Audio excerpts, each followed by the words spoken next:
Écoutez, je suis particulièrement heureux de me retrouver dans cette enceinte, à cette occasion de la réunion des étudiants marocains de France.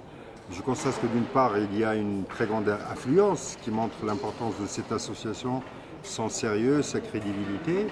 Je me félicite aussi qu'ils aient invité un certain nombre d'acteurs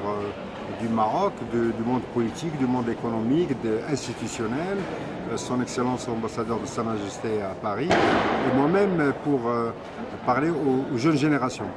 L'essentiel du message que j'ai transmis à double titre, comme président du Conseil national des droits de l'homme et comme président du Conseil de la communauté marocaine à l'étranger, c'est que d'une part,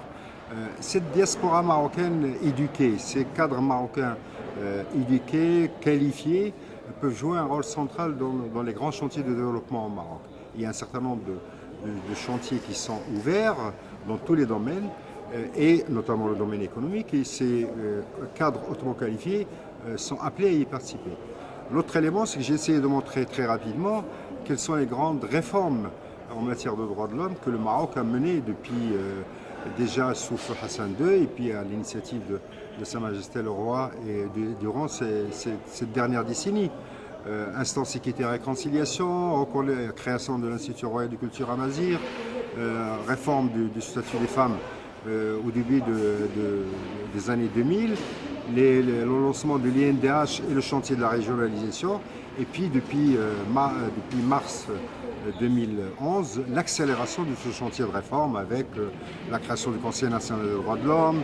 l'installation du Conseil économique, social et environnemental, la création de la délégation interministérielle aux droits de l'homme, mais enfin le discours du 9 mars qui a lancé la réforme constitutionnelle. J'ai essayé d'expliquer que cette réforme constitutionnelle s'est faite selon une démarche participative, selon ce que j'appellerais une dynamique constitutionnelle, puisque la commission consultative de la révision de la Constitution a reçu de très nombreux mémorandums de la part des partis, des syndicats, mais aussi de très nombreux acteurs de la société civile marocaine. Et qu'aujourd'hui, c'est une constitution qui est, de mon point de vue, une véritable charte des droits et libertés et qui nous impose, qui nous ouvre des horizons, mais qui nous impose un très grand effort national, puisqu'il faut maintenant faire voter les lois nécessaires pour la mise en œuvre de cette constitution très avancée.